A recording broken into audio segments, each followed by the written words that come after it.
Okay, so tonight we're going to talk about discrete and continuous graphs. So make sure you take a moment and fill in your date here. And we can just go ahead and title it Discrete and Continuous. Okay, so it's pretty straightforward. Discrete graphs are graphs that have isolated points.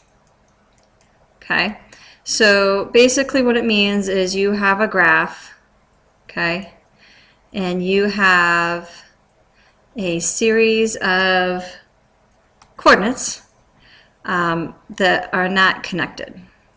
Okay, so that's discrete. This is a discrete graph. It's got isolated points. It only happened, if this was a situation we were graphing, it only happened at these particular moments or these particular times. Okay, so therefore continuous graphs are going to be the opposite of what we have. Continuous graphs are points that are connected, and that's usually what we are used to seeing. So if we had a graph like this and we had points like this, but then those points were connected by a line, this would be called a continuous graph. So this is continuous and this is discrete. Pretty straightforward, right? So if they're connected, continuous, and you think about continuous means going on, right? So this is going on between these points. Where discrete, that's isolated. It happens just at those particular points, okay? So let's look at another example here. Here we have an example of a graph. You can see that it's connected by a line. So we would call this a continuous graph.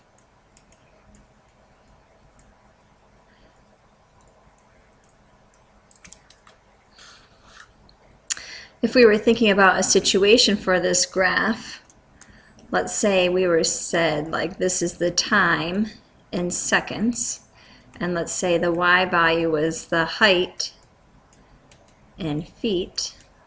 Not that very good. And so obviously we would think about time starting here. If you want to think of a situation that would mimic that, you could think about maybe a ball hitting the ground and going up at a very direct angle with a lot of velocity, right?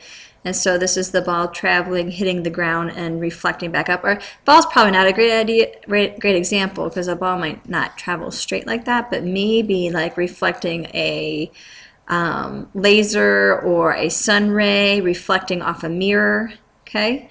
So we could say this is reflecting and it's happening the entire time, so we could call that a continuous graph, okay? Looking at our next example, we would call this a discrete graph. And it's discrete because these points are not connected. I am having a hard time writing well on this today. Let's try again. Discrete graph. Oh, changed colors on me. Okay. So now if it's a discrete graph, it means it only happened at those particular times. So an example of a discrete graph may be like the day and money. So we might say on 0 days we had $7. On day 1 we had 5. On day 2 we had 3. On day 3 we had 1. So those aren't connected, okay? It only happened at these particular times, okay? Day 4 we were negative, so we've been spending a lot each day. So discrete, you really need to know the difference in a situational type of view is that this happened only at these times, where a continuous graph, it happened throughout the entire time. That's why they're connected. Because when you look at this and these points here, you know, this is point 0.2, and this is point 0.30, but we have lots of points in between here. We have point 1.1 and 1.9 and 1.2 and 1.8.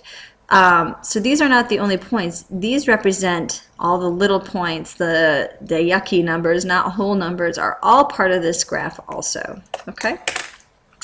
So let's look at a couple of examples here. So looking at this graph, I want you to answer the question next to it. Would you call it a discrete or would you call it continuous? And in your notes, I want you to think of a situation where it might go like this. Okay, and here's another graph. For your next question, I want you to first identify if this is discrete or continuous graph. And then I want you to think of a situation that might fit this graph.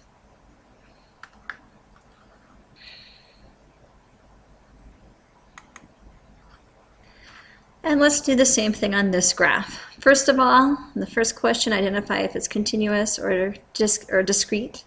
And then I want you to think of a situation where something would come up and come down like that. Okay? And then you have a good night.